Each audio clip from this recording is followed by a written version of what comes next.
The macabre mystery of Marie Antoinette's head. Where did it go? Subscribe to the channel Lived History and leave a like on the video right away. Amid deafening screams and the hiss of blades, a tragic fate was fulfilled. In front of a delirious crowd, the power of a queen vanished along with the spilled blood. But when everything seemed over, a new enigma took shape. Something had disappeared, a detail that still today generates doubts and disturbing theories. Hello, history travelers! Have you ever wondered what happens to a head after decapitation? Today we will explore the mystery of the fate of Marie Antoinette's head.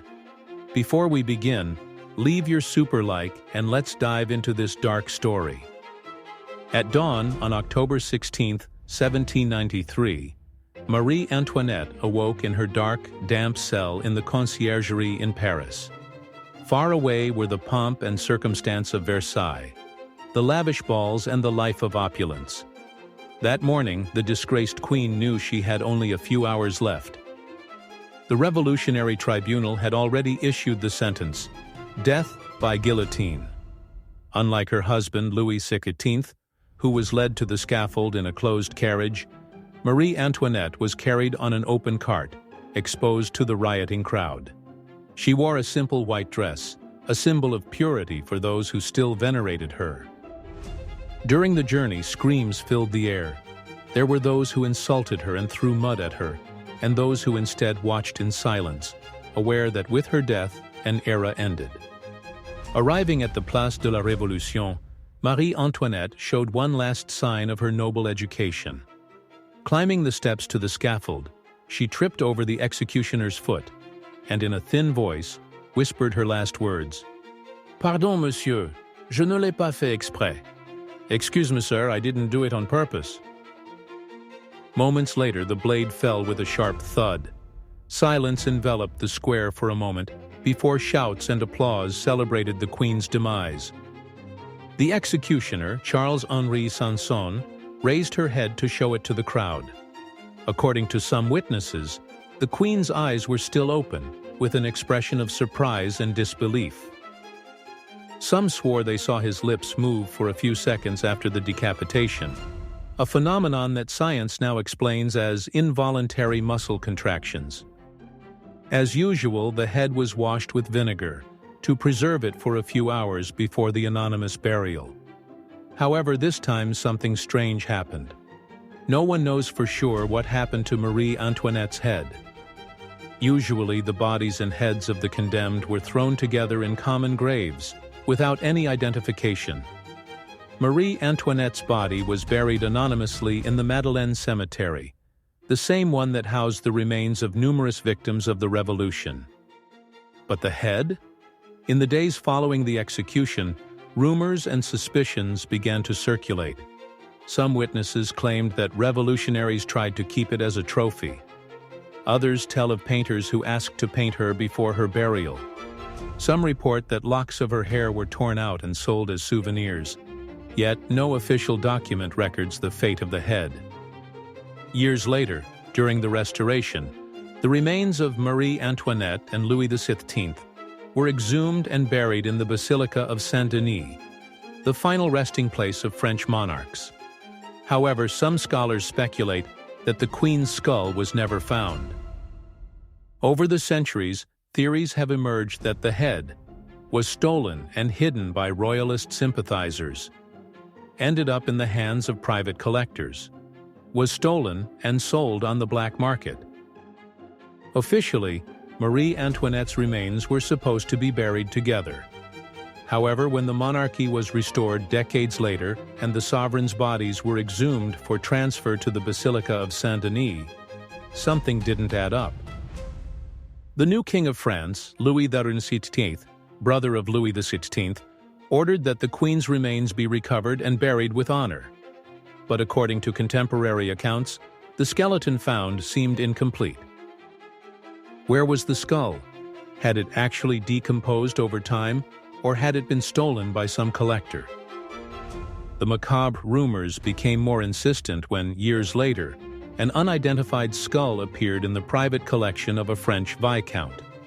He claimed that it was the head of Marie Antoinette, preserved as a relic. However, the lack of concrete evidence meant that this story remained just a legend. And so a doubt continued to hover over France. Had the most controversial queen in history been buried entirely, or had a part of her disappeared forever? The lack of an official account of the fate of Marie Antoinette's head has given rise to countless speculations. Was she buried with the body in the common grave? Or did it end up in the hands of someone who kept it as a macabre trophy? Some historians speculate that revolutionaries of the time confiscated the head to study it. Although medicine at the time was rudimentary, people were already beginning to explore the physiognomy of skulls to understand character and personality. A doctor fascinated by the figure of the queen may have kept it for analysis. But that wasn't the only theory. Another hypothesis suggests that the monarchists loyal to Marie Antoinette managed to secretly recover the head during the post-revolutionary chaos. In those years, in fact, it was not uncommon for sympathizers of the monarchy to try to save the mortal remains of important figures, to offer them a dignified burial. Some sources say that agents loyal to the crown bribed the gravediggers to remove the head before it was thrown into the common grave. Decades later, a disturbing detail emerged. A strange object appeared in the private collection of a French aristocrat, the Vicomte de Sombreuil. He claimed to possess the real skull of Marie Antoinette, passed down in his family for generations. It was said to have been secretly recovered and kept as a relic. However, without concrete evidence or adequate scientific tools to perform a reliable analysis, the story could never be confirmed. So the mystery remained. Was Marie Antoinette's skull lost to time or hidden somewhere, far from the eyes of the world? In the early 20th century, a new detail emerged at the Museum of Natural History in Paris. A jar containing a fragment of scalp with gray hair, presumably belonging to the Queen, was found. The relic was said to have been kept by one of the doctors present at the execution. However, without DNA testing, its authenticity could never be proven. Throughout history, numerous artifacts supposedly belonging to the French monarchy have appeared at auctions and in private collections, but rarely has there been definitive proof of their authenticity. What if the Queen's head had also become one of these mysterious objects, passed from hand to hand between anonymous collectors? Centuries after her death, Marie Antoinette remains a figure shrouded in mystery and legend. Her name continues to echo in the pages of history, in the macabre tales of the Revolution, and even in auction rooms, where fragments of her past occasionally resurface.